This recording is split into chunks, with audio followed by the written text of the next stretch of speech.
Hey everybody, Hunter Fisher, Trapper, Trader, Guide, Scout, and Interpreter, and Country Cook Steve Hall here in Nashville, Tennessee, along with pretty Miss Sheila behind the camera. Hi, Sheila. Hi. Are you ready for this stuff? I'm ready. I know you are. What we're going to make today is Tex-Mex Tater Tot Casserole. Now say that 3 times holding your tongue. Tex-Mex Tater Tot Casserole. I'm working on it.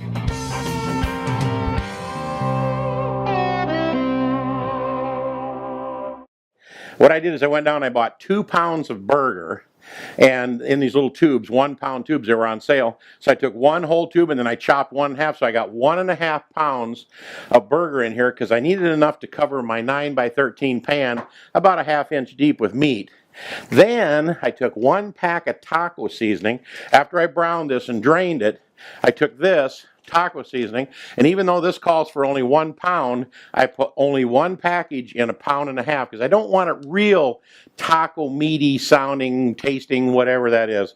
So I took this and put it in about 1/4 cup of hot water, stirred it around till it was liquefied, poured it in, seasoned it up in the pan after I drained it, and put it in here. And now we're going to start doing some layering. So let's take a look at this. Again, 1.5 pounds of burger browned up, 1 pack of taco seasoning in there after you drained it. And now I'm going to put in some Rotel's diced tomatoes and chilies, but this don't say Rotel's because this is cheaper. It's the same thing.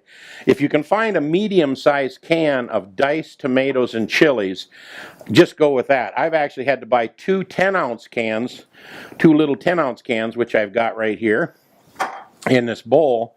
So I might not use all of it. I'm just going to start kind of layering it in here and see how it looks, because I want to mix this in my little Tex-Mex recipe here. I might use all of it. Yeah, that looks about right. All right, so that's what the recipe is, folks. It's 2 cans of 10-ounce tomatoes and chilies mixed in there. Now, so you wouldn't have to sit there and watch me brown hamburger or saute other stuff. I did 1 medium onion, 1 green pepper, about 1 cup of mushrooms because they kind of shrink down, and about 1 tablespoon of minced garlic. Now you can use real garlic. I say real garlic, or chopped up or whatever, but I just take it out of the jar, tablespoon, and I browned it up or sauteed it all up with some butter, drained it on a paper towel again, and this is going in next on top of here. Again, this is 1 onion, 1 green pepper. There we go. About 1 cup of mushrooms because they really kind of shrink down, so you can put a whole cup in there. And that is looking good. I kind of like to do layers. Now you can mix this all together in a pan and then pour it all in there, but I think it kind of helps separate the flavors. I remember when my Uncle Bob used to make chili, he used to put coffee in there because the coffee helps separate the flavors. In fact, you wouldn't believe it, but 1/2 cup of brewed coffee, pour it in your chili the next time you make it, and that's what a lot of guys that win national chili cook-offs do, is they pour coffee in it because it separates the flavor. Now I do have just 1 can of corn. What is this? 15.25 ounces, just a standard can of corn. I drained it all, and I'm just going to get this on top. This stuff is just awesome. And again, I'm not mixing it up because I really kind of want to have it in a layered flavor. If it grabs itself together in the oven at all, I want it to go on the plate so when I bite down through it, I taste the meat and the veggies and corn, all that stuff, kind of separate. Now what I'm going to put on here now is a little bit of cheese, but at the same time, I put a little cheese on to help separate this so I can smooth out this. Refried beans, and I got them on the stove. I took this can, let me see, this is a 1 pound 15-ounce can of refried beans. I put it on the stove with about 1/2 cup of water, maybe 1/4 cup. I just kind of went but I put about 1/4 cup of water, and I got it warm so it'll smooth out. But I'm going to put a thin layer of cheese in between to help it keep from don't pile into the corn. Let me go get that. Okay, just to keep my refried beans from sticking so bad onto the corn, I'm just going to put a little bit of a separation layer. Not a lot, but just a little bit of cheese in there. Then here we go. Again, I warmed this up on the stove, and I put a little bit of water in there just to kind of make it so it would be easier to smooth, because if you take it out of the can, it's like trying to spread out Play-Doh or something. You can't do nothing with it unless you soften it first. warm it up, and then we can push it into all corners here without... Oh, you're going to fight me, huh? I see. Let me tell you something. If you ever decide that you want to do cooking videos, anything that can go wrong, like your spoon getting stuck in a can, or you slice a tomato and a chunk of it flies on the floor, that'll all happen in the process of trying to produce something that people will watch. But this is turning out pretty good. Kind of getting away with some... See how nice that spreads now? Easy now. Don't fight me on the last little dab there just to show me looking crazy. Come on, get in there.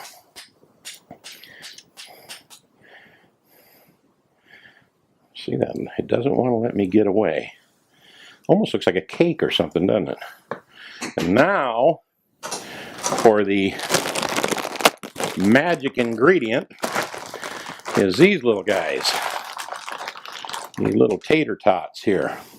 Now you can line them up if you want, but I don't do that because I'm busy straightening out the fringes on the rug on the floor to make sure they're straight.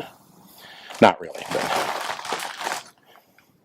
How's it looking, Sheila, so far? Looking good. All right, that's the answer I was looking for. Now we've preheated our oven to 425 degrees because we want to brown these little guys, just like if you were laying them in there on a pan all by themselves.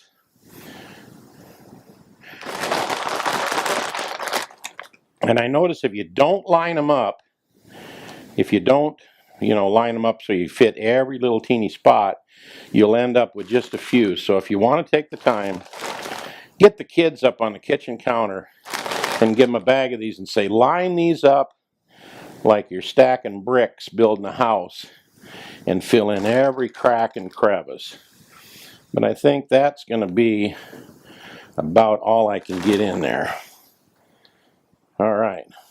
We got something floating around, Sheila? No, one here. Oh, okay. She's pointing like, don't you just... Women are high maintenance sometimes, I think. Should we edit that out, or is somebody going to complain, you think? You're not... You know I'm joking, right, honey? Right. All right. Just remember, folks, I rule the roost, and she rules the rooster. You get that right. Okay. See, I'm getting down to them last little few, which you could almost put on a little pan on the side and brown them up and eat them separate, but there we go. You see any other spots, or did I do good? You did good. All right. Okay, as this goes off to the oven at 400 degrees, I'm going to show you one other little thing here. Thank you, Sheila. Sheila's putting that in the oven at 425 degrees. I don't know what I said earlier in the recipe, but make sure it's 425 because we want to get these taters crisp. Now this even says 450 on the bag. I was just looking at this. Arrange your potatoes in single layer on a shallow baking pan and bake from 20 to 24 minutes. I don't know where they get the 24. That's kind of odd, but or until desired crispness. So we're going to bake it for 25 minutes at 425, not 450. And I'll tell you why I don't want to crank it up that hot is because there's other things in that pan other than just these taters. So 425 for 25 minutes, then we'll bring it back and do some more layering stuff. I got my little buddy right here. He keeps me company in the kitchen. His name's Shotgun Red, as in Cooking with Shotgun Red. And you can get one of these little Shotgun Reds too if you just go to shotgunred.com. And we have little Shotgun Red dolls. You can order them for your kids, grandkids, or for yourself because they're for kids of all ages. And if you drive around the country in a motorhome, get one of these, put him on the dash so everybody can see him. And he'll also watch out for smoky bears so you don't get no speeding tickets. But that's all at shotgunred.com. You can find all of our goodies. So now it's back to... I'm waiting, Sheila. We'll see you in about 25 minutes. Bye-bye.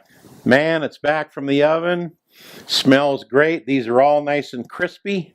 And let me show you what we're going to put on top of here. All right, it's time for the cheese. I got an 8-ounce bag of cheese. In fact, that's what I used to do a little layer earlier. Now, you can use mild cheddar, you can use sharp cheddar, or you can do what I do. Buy medium cheddar, then you can put it in every single recipe, and you don't have to worry about whether it's too mild or too sharp. I know that's cheating, but that's what I do. So I got medium cheddar cheese, and we're going to put this on here. And me and this bag fought it out earlier trying to get the top open. I don't know who comes up with these try to zip and tear and peel, and they just don't want to open up and all this stuff. And we're getting ready to pop this back in the oven. Remember, we had this in the oven for about 25 minutes at 425 degrees. And this works out just exactly right, 1 bag of cheese for this recipe. And before we put it back in the oven, we're going to add a couple other items here. Or I should say one other item.